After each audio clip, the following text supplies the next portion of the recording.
Bismillahirrahmanirrahim. Alhamdulillahi Rabbil Alamin. Wassalatu wassalamu ala ashrafil anbiya'i wal mursalin Sayyidina wa maulana Muhammadin wa ala alihi wa sahbihi ajma'in.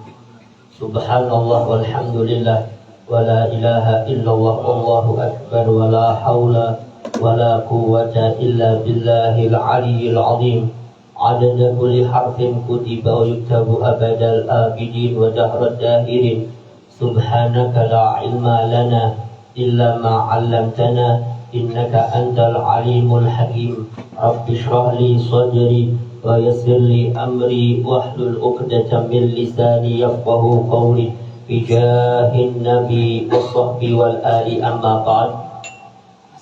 Pertama-tama mari sama-sama kita panjatkan puji syukur kita kehadirat Allah, yang mana pada malam hari ini kita semua masih diberikan oleh Allah limpahan taufik, hidayah, inayah, sehingga kita masih bisa melangkahkan kaki kita berhadir di majlis yang mulia ini, di tempat yang penuh barokah ini. Besar harapan mudah-mudahan apa yang kita lakukan bersama pada malam hari ini mendatangkan ridha dan rahmat-Nya Allah, dan juga mudah-mudahan apa yang kita hajatkan bersama, baik itu hajah dunyawiyah maupun hajah ukhrawiyah, mudah-mudahan dikabulkan dan dimudahkan oleh Allah Subhanahu wa taala. Amin amin ya rabbal alamin.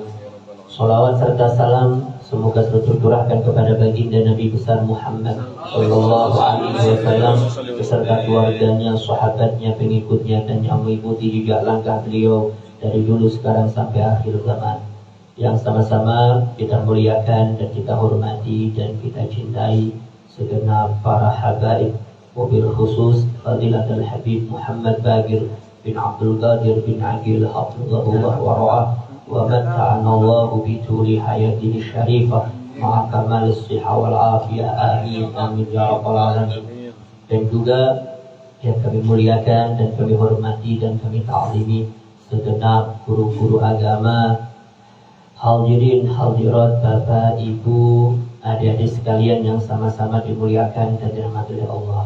Kembali kita sambung pembacaan di dalam kitab An-Nasaihud Diniyah. Faqala Sayyiduna al-Imam Qutbud Da'wah wal Irsyad wa Ghawthul Ibad wal Bilad Sayyiduna al-Habib Abdullah bin Alawi bin Muhammad al-Haddad radhiyallahu ta'ala anhu wa nardah wa nafa'ana bihi wa bi ulumihi wa bi asrarihi wa bi karamatihi fid dharain. Amin. Ila an qala wa amma asy-syuhhu wal bukhlu faqabihani muhlikani. Qala Allah ta'ala wa may yuqa syuhha nafsihi fa ulaika humul muflihun. Pembahasan kita pada malam hari ini masih melanjutkan perihal beberapa penyakit-penyakit hati yang bisa membinasakan kita. Kemarin sempat kita bahas, kita baca bersama perihal cinta kepada dunia dan juga cinta kepada kedudukan. Maka bisa jadi cinta kita dengan dunia dan juga kedudukan apabila berlebihan sehingga melalaikan kita kepada Allah, melalaikan kepada beribadah kepada Allah, maka itu yang tidak diperkenankan, maka itu yang tidak diperbolehkan. Itu bagian daripada ancaman-ancaman daripada ayat-ayat Al-Quran maupun daripada hadis Nabi. Namun kalau seumpama cintanya tidaklah berlebihan, ya adalah rasa senang dengan dunia itu ada, dengan jabatan itu ada, tapi tidak sampai melalaikan dengan Allah Subhanahu wa taala, maka tentunya ya lebih mendingan daripada yang sebelumnya, asalkan tidak berlebihan. Dan bahkan kata beliau pembahasan sebelumnya, kalau kita seumpama mencari dunia, mencari kedudukan dengan niatan-niatan yang salihah, mungkin untuk kepentingan akhirat kita, agar akhirat kita itu lebih kita utamakan, lebih besar nantinya kita dapatkan pahala daripada Allah nantinya, atau mungkin niatannya menjaga agama kita, dengan kita bekerja, berusaha sehingga kita nanti tidak minta-minta dengan orang, sehingga kita tidak berbuat zalim dengan orang, Maka kalau memang demikian, maka kata beliau, la ba'sa bihi, tidak masalah dan bahkan tidak ada dosa nantinya, selama memang dibenarkan apa yang dia niatkan. Tapi beliau menutup pembahasan itu kalau seumpama kata beliau dia tidak demikian, dia mengurungkan niatannya di dalam mencari kedudukan, mencari akan hartanya berlebihan, maka itu lebih selamat, lebih hati-hati, dan itu lebih tepat untuk dikatakan mendekatkan kepada ketakwaan kepada Allah. Dan bahkan wa asbahu bihadi salafus saleh, yang demikian itu lebih menyerupai dengan petunjuk atau perilaku yang dicontohkan oleh para salafus saleh, yang mana mereka orang-orang saleh itu daripada salaf kita bagus sekalian, mereka tuh memilih untuk hidup ya pas-pasan, tidak mengejar dunia, tidak mengejar jabatan, bahkan mereka itu lari daripada jabatan, lari agar tidak diangkat menjadi seorang qadhi, dan bahkan rela dihukum, rela dicambuk, rela disiksa gara-gara tidak mau mendapatkan jabatan. Itu orang-orang dahulu. Intinya lebih selamat kalau kita menghindar, walaupun seumpama dengan niatan yang bagus sih tidak mengapa, asalkan sesuai dengan apa yang dia niatkan. Tapi kalau itu hanya omong kosong aja, ya tentunya bermasalah, kan demikian. Kemudian Bapak sekalian, kata beliau, termasuk bagian daripada yang tidak diperkenankan apabila kita memiliki sifat tersebut, yaitu asyuh wal bukhlu, pikir dan pelit. Faqabihani muhlikani, keduanya tentunya amat sangat buruk dan juga keduanya bisa membinasakan kita.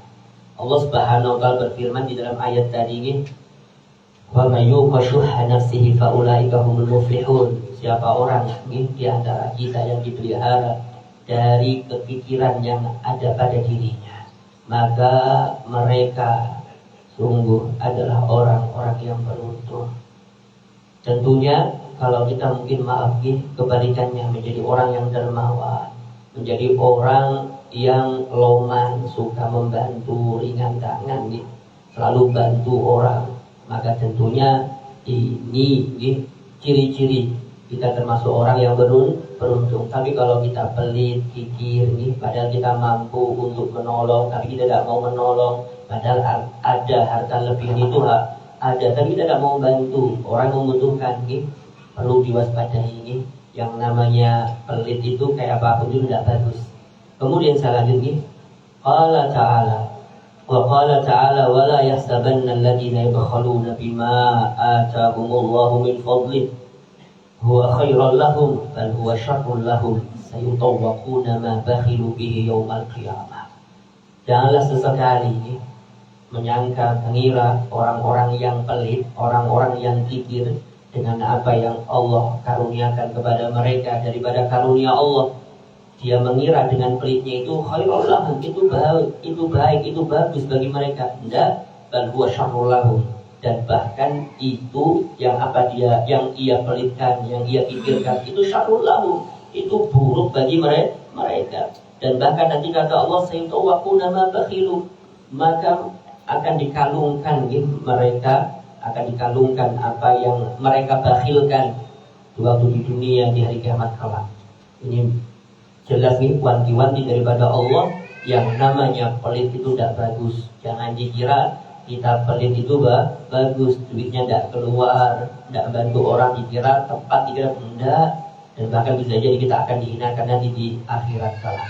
Kemudian Nabi SAW bersabda, ittaqus syuhha fa inna syuhha ahlaka man kana qablakum hamalahum ala an safaku dima'ahum wastahallu maharimahum. Kata Nabi SAW, takutlah kalian akan sifat syuh, kikir, pelit, karena sejatinya yang namanya kikir itu Bapak dan Ibu sekalian membinasakan orang-orang sebelum kalian. Mereka itu bisa binasa, diazab oleh Allah gara-gara pelit, gara-gara kikir. Akhirnya, ujung-ujungnya, apabila ada sifat kikir dalam hatinya, hamalum ala ansafaku dima'ahum, itu membuat mereka untuk menumpahkan darah-darah mereka dan membuat mereka menghalalkan apa-apa yang diharamkan oleh Allah. Jadi kalau sudah pelit nih, karena berarti ini cinta dengan dunianya sudah akut berlebihan, tidak mau dikeluarkan. Duitnya itu tidak mau dikeluarkan gitu. Amat sangat pelit. Akhirnya ujung-ujungnya gitu, karena memang sangat pelit, ujung-ujungnya kita lihat nih berapa banyak orang-orang yang pelit itu cinta dengan dunianya, menumpahkan darah-darah mereka, rela bunuh-bunuhan gara-gara mungkin maaf warisan atau harta-harta yang lain, dan bahkan bisa jadi menghalalkan apa yang diharamkan oleh Allah Subhanahu wa taala. Ini diantaranya, oleh karenanya mereka umat-umat sebelum kita itu celaka binasa gara-gara pelit ini atau kikir yang ada pada diri mereka. Di dalam hadis yang lainnya, karena beliau Al-Habib Abdullah bin Al-Haddad, beliau menyebutkan beberapa dalil di sini perihal ya semuanya itu menunjukkan bahwasanya buruk atau jelek yang namanya pelit. Kata Nabi SAW, al-bakhilu ba'idun minallah, ba'idun minan nas, ba'idun minal jannah, qaribun minan nar. Kata Nabi baru sekalian, orang yang pelit, bakhil itu orang yang pelit ini, ba'idun minallah, jauh daripada Allah. Ba'idun minan nas, jauh juga dari orang-orang. Ba'idun minal jannah, jauh juga daripada neraka. Jauh juga dari surga. Qaribun minan nar, dan tentunya dekat dengan neraka. Itu orang yang pelit ini. Makanya ya perlu dilawan nih sifat pelit itu nih. Kita harus yakin bahwasanya apa yang kita dermakan, apa yang kita keluarkan itu bakal diganti oleh Allah Subhanahu wa taala. Tidak mungkin tidak. Dan bahkan ya kita harus yakin banyak nanti di dalam beberapa ayat Al-Qur'an, di dalam beberapa hadis Nabi, di antaranya Nabi bersabda sallallahu alaihi wasallam, "Man qasama min shadaqatin bal yazdad tidaklah berkurang harta yang kita sedekahkan, dan bahkan bertambah dan bertambah dan bertambah." Dan ini kan bukti nih ya, kita harus yakin bahwasanya apa yang kita dermakan itu bakalan diganti oleh Allah, bakalan lebih. Cuma terkadang ya namanya syaitan tuh pintar nih, sehingga kita itu dibisikkan, kalau kamu nanti mau keluarkan duitmu, nanti gimana buat anak-anakmu, nanti seperti apa makanmu nanti, dan seterusnya. Akhirnya tidak jadi dia mendermakan hartanya. Akhirnya macam-macam alasan, ujung-ujungnya tidak mau mendermakan hartanya. Ujung-ujungnya dia pelit, kan demikian. Padahal kalau dia bersedekah baru sekalian, sejatinya dia sudah mengalahkan 70 syaitan. Kan demikian dalam satu riwayat. Faqad taqalah sab'ina syaitanan. Rawahu Muslim. Intinya kalau kita bersedekah nih, maka sejatinya kita sudah ya menggugurkan atau merenggangkan atau mengalahkan 70 syaitan. Sebetulnya tulang rahang syaitan gitu. Maksudnya di sini kata para ulama, ya macam-macam syaitan itu. Satu syaitan datang kepada kita bisikan, nanti gimana untuk anak-anakmu, nanti datang lagi satunya, nanti kamu nanti rugi kalau duitmu dikeluarkan, macam-macam. Akhirnya mau tidak mau dia mengurungkan akan niatannya, akhirnya tidak bersedekah. Kan demikian, sebagaimana yang mungkin sering kita ceritakan gitu, di majelisnya Al-Habib Ali bin Muhammad Al-Habsyi. Tatkala beliau di suatu ketika beliau menyampaikan hadis ini, maka salah satu daripada pendengar atau yang hadir di majelis tersebut, dia langsung menyepelekan, gampang berarti ya kalau kita sedekah itu bisa mengalahkan 70 syaitan berarti ya. Akhirnya selepas pengajian dia langsung pulang itu pingin niatan untuk mengeluarkan sedekahnya, untuk bersedekah. Akhirnya sesampainya di rumah buka lemarinya mau diambil duitnya untuk bersedekah, tiba-tiba digandoli sama istrinya.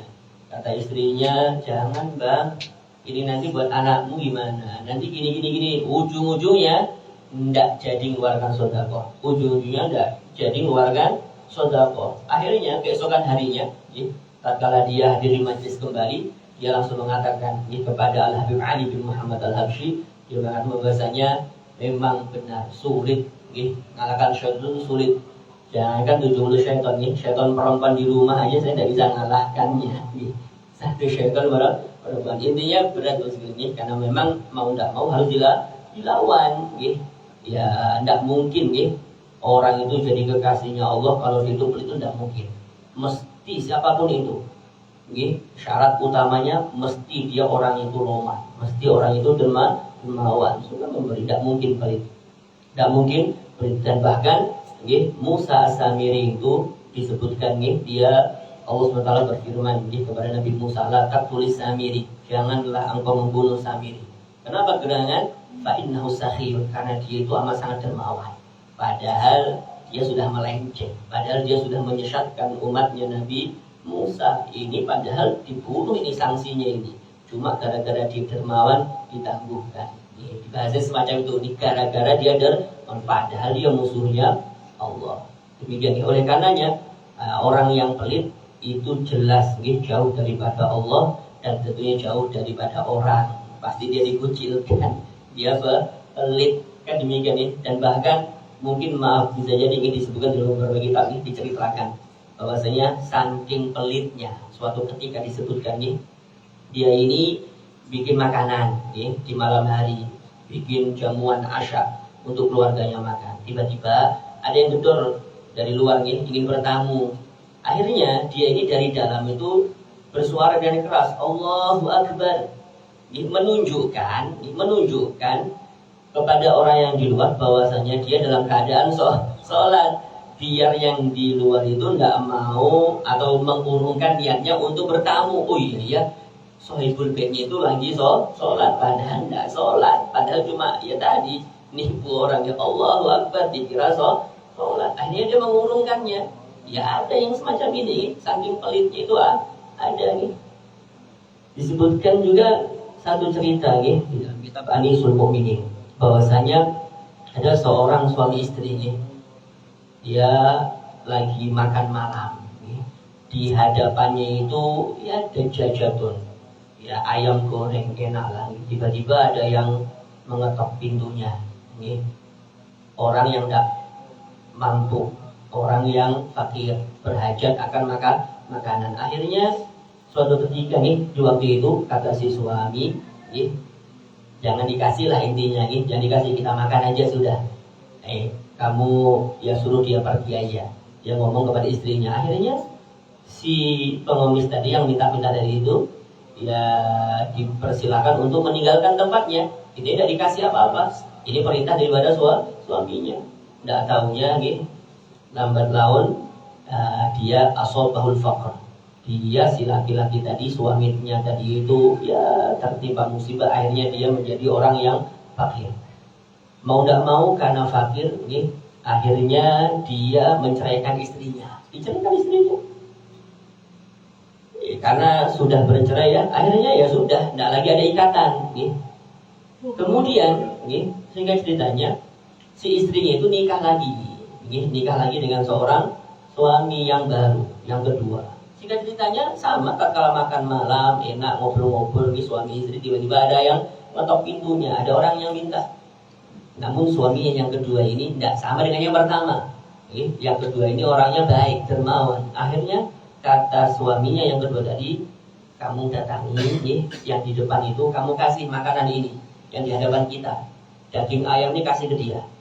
Orang yang minta-minta akhirnya dikasih. Kalau dikasih, kemudian baliklah istrinya. Kalau balik kepada suaminya, maka si istri tadi itu kok nangis.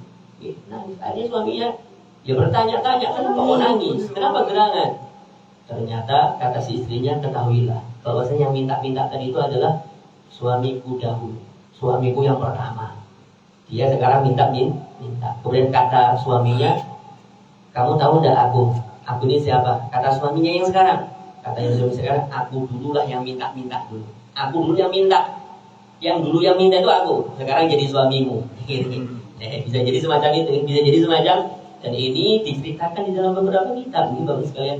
Intinya kalau orang yang pelit itu mudah Allah balikkan, itu mudah. Anda dari yang mampu jadi tidak mampu bisa. Dan bahkan orang yang kita cintai diambil orang bisa jadi. Kan demikian tentunya ini cerita lagi, setidaknya kita jadikan acuan, jangan sampai kita juga pelitnya kayak apapun itu, yang namanya pelit itu tidak bagus, kan demikian. Dan bahkan jauh daripada orang. jauh daripada surga, dan tentunya dekat daripada neraka. Demikian ini. Kemudian dalam hadis berikutnya Nabi SAW bersabda, as-sakha'u syajaratun fil jannah wa awsanuha fid dunya. Faman ta'allaqa bi husnin minha qadahu ilal jannah fala yalijul jannata illa sakhiyun. Kata Nabi SAW, kedermawanan sahab atau dermawan itu syajaratun, layaknya seperti pohon fil jannah yang ada di dalam surga. Wa awsanuha, cabangnya pohon tadi. Jadi kedermawanan itu pohon yang ada di surga. Cabangnya itu ada di dunia. Cabangnya ada di dunia. Kemudian kata Nabi, faman ta'allaqa bi husnin, siapa orang yang bergelantungan, intinya memegang, berkaitan erat dengan cabang tersebut di dunia tadi, ya mau tidak mau qadahu ilal jannah, bakalan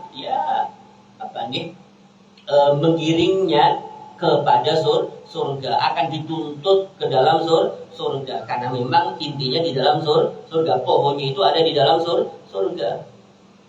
Fala yalijul jannata illa sakhiyun, dan tidak bakal masuk surga kecuali orang yang dermawan. Begitu juga sebaliknya kata Nabi, wal bukhlu, pelit, sifat pelit itu syajaratun finnar, yaitu pohon yang ada di dalam neraka. Wa aqsanuha, cabangnya itu di dunia. Ya berarti kalau kita pelit, berarti secara otomatis kita itu ya berpingkut, bahasa orang Banjar, kita berarti berpegangan dengan cabang yang ujung-ujungnya cabang tersebut adalah neraka. Mau tidak mau kita akan digiring masuk ke dalam neraka, mau tidak mau. Dan Nabi mengatakan fala yalijan nara illa bakhilun, dan tidak bakal masuk neraka kecuali orang yang pelit, orang yang gigih. Jadi orang yang gigih itu bakalan masuk neraka. Dalam hadis yang lain mirip dengan ini, saya lanjut sebentar ini. Wa qala sallallahu alaihi wasallam, Nabi bersabda, ala wa inna kulla jawadin fil jannah hatmun 'ala Allah wa ana bihi kafil.